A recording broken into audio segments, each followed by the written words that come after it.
Welcome to another episode of What Are You Reading? What Are You Writing? I'm your host, Karen E. Osborne. Welcome back to all of you who have been faithfully following us or kind of faithfully following us. And hello to new folks. If this is your first time and you're on because you wanted to see Lucy and see how she's doing. Hey, Lucy. Hello, Karen. Thank you so much for having me. Oh, I'm delighted to have you. So let me tell you a little bit about Lucy. Lucy McLaren, is that how you pronounce it? McLaren? That's it. Yep. Lucy McLaren, who is coming to us from England.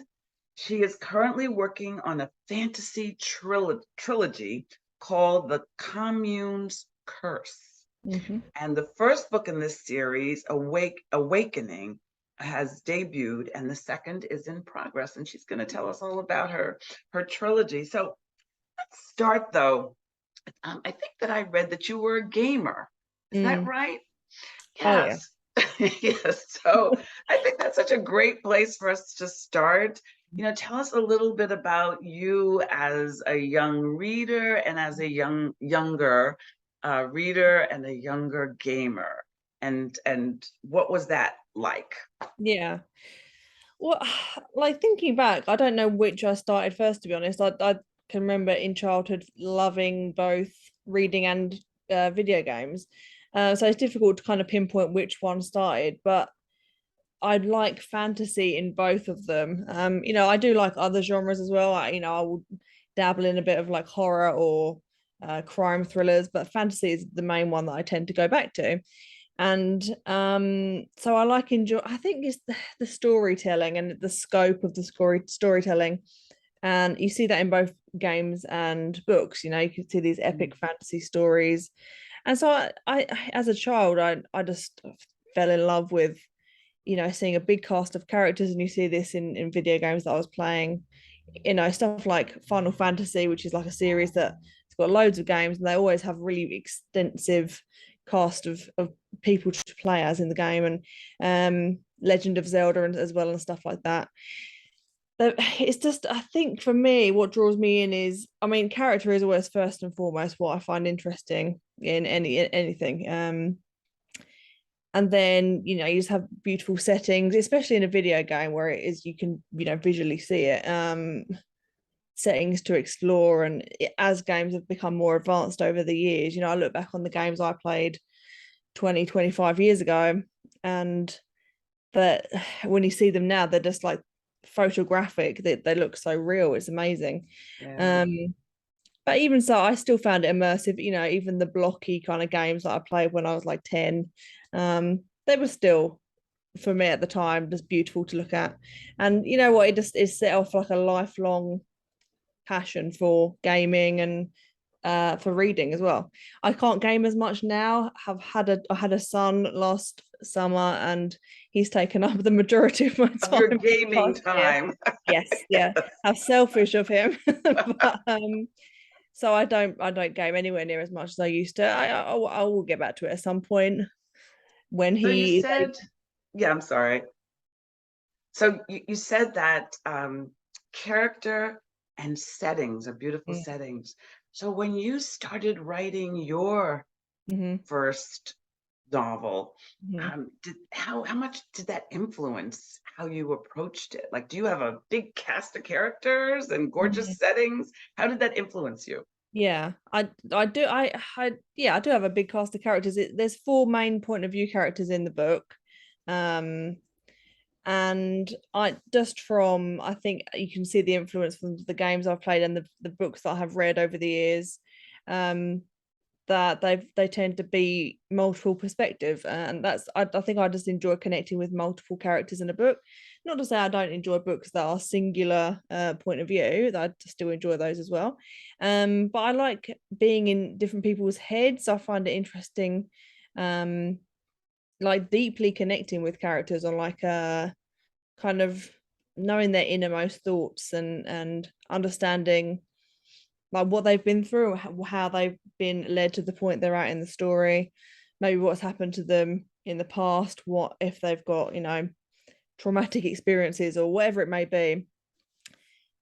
And that I think makes them a lot more interesting and easier to connect with, in terms of, even if their experiences aren't anywhere near similar to mine, just knowing, it sounds weird because I know they're not real characters, but they feel more real when you have those kind of backgrounds, and you can see that the writer of this character has really thought about not just what's happening to them in the story, but also what's happened to them before the story. Yeah. So what do you mean they're not real? This is stunning to me.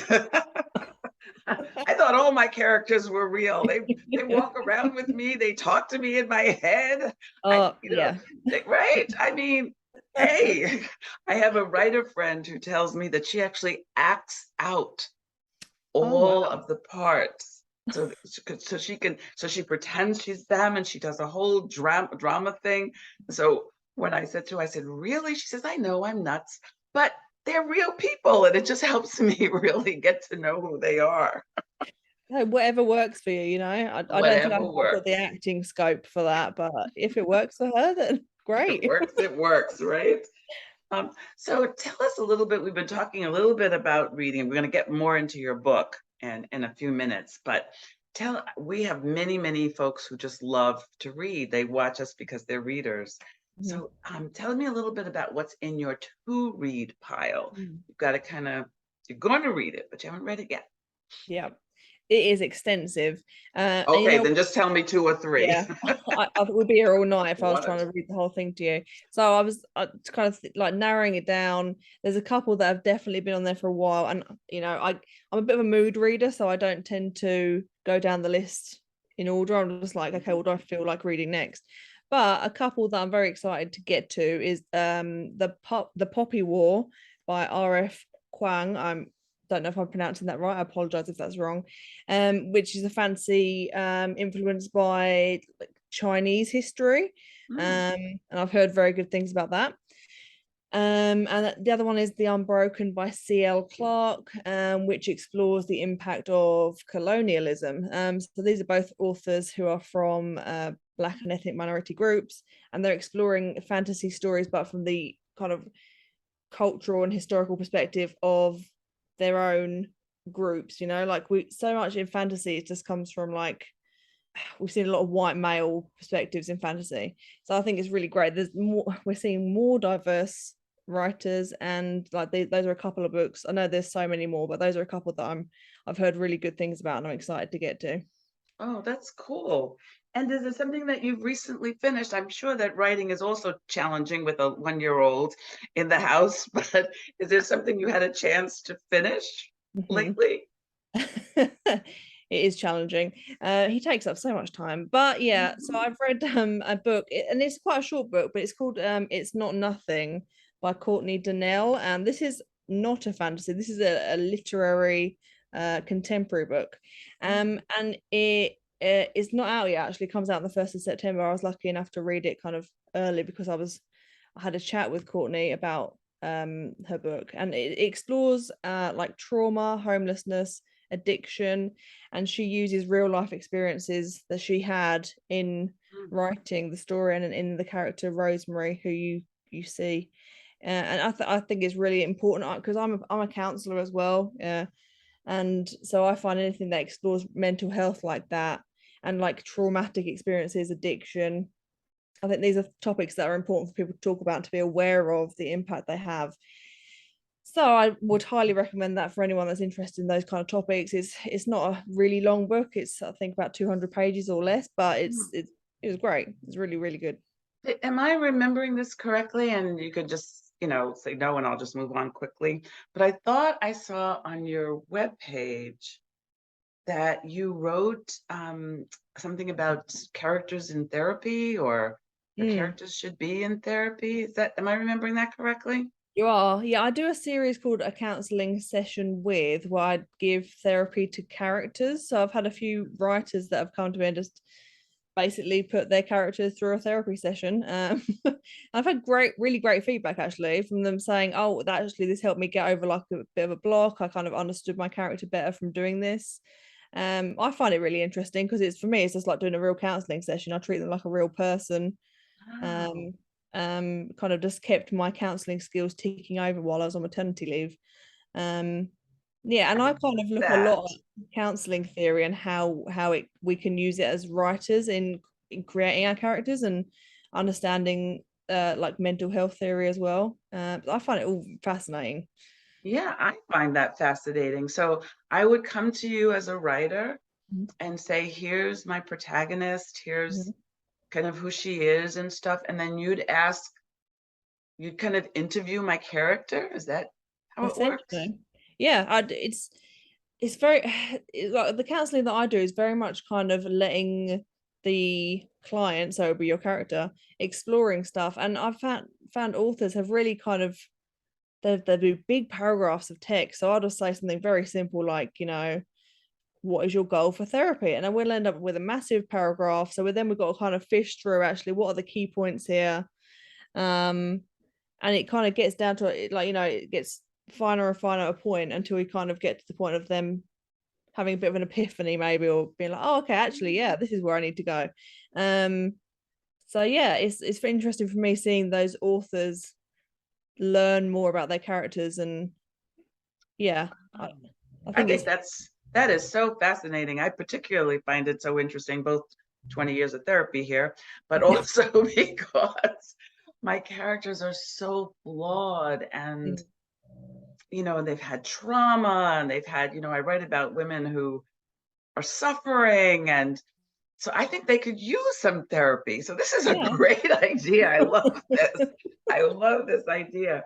So tell me a little bit about your trilogy and what sparked it and kind of where you're going. Tell us about that.